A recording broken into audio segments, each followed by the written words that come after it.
মানুষ কবর থেকে উঠে দাঁড়াবে খালি পায়ে উলঙ্গ অবস্থায়, ভয়ে কাঁপতে কাঁপতে। চোখে থাকবে আতঙ্ক, হৃদয়ে থাকবে অজানা ভয়। কেউ বলবে, হায়, আমাদের ঘুমের জায়গা থেকে কে আমাদের উঠিয়ে দিল? আর মুমিনরা বলবে, এটাই তো ছিল রহমানের প্রতিশ্রুতি। রাসূলরা সত্যই বলেছিলেন, পৃথিবীর প্রতিটি কোণ থেকে মানুষ আসবে, কারো মাথা নুইয়ে থাকবে, কারো চোখ আকাশের দিকে তাকানো থাকবে শিশুরা পর্যন্ত। ভয়ে বৃদ্ধের মতো হয়ে যাবে সূর্য। তখন মানুষের মাথার খুব কাছে নামিয়ে আনা হবে।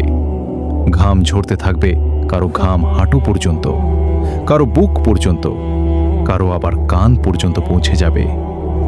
এই হবে হাসরের দিনের শুরু। এখানে আর কোনো লুকানোর জায়গা থাকবে না, কোনো পরিচয় কাজ করবে না, কোনো ক্ষমতা কাজে আসবে না।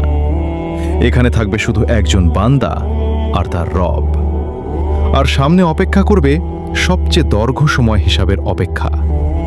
তারপর সব মানুষকে একত্রিত করা হবে এক বিশাল ময়দানে।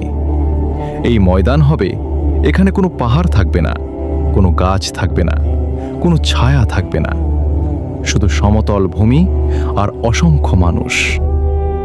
আদম আলাইহিস সালাম থেকে শেষ জন্ম নেওয়া মানুষ পর্যন্ত সবাই এখানে উপস্থিত থাকবে। কারো মাথায় মুকুট থাকবে না, কারো হাতে ক্ষমতা থাকবে না। রাজা আর ভিখারি এক সারিতে দাঁড়িয়ে থাকবে, এক সারিতে দাঁড়িয়ে থাকবে সূর্য।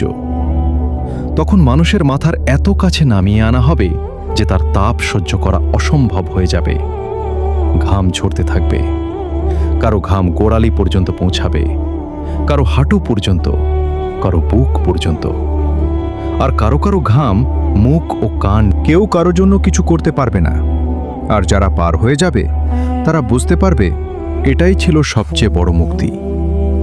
এরপর জান্নাতকে সামনে আনা হবে, এমন জান্নাত যা কোনো চোখ দেখেনি, কোনো কান শোনেনি, কোনো হৃদয় কল্পনাও করেনি। আর জাহান্নাম, যারা দুনিয়ায় আল্লাহকে অস্বীকার করেছিল, যারা অহংকার করেছিল, যারা জুলুম করেছিল, তাদের স্থায়ী আবাস হবে।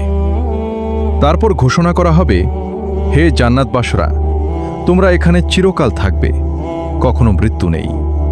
হে জাহান্নামবাসীরা, তোমরাও এখানে চিরকাল থাকবে, কখনো মুক্তি নেই।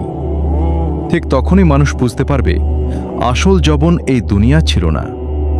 এই দুনিয়া ছিল, লিয়া ছিল শুধু একটি পরীক্ষা।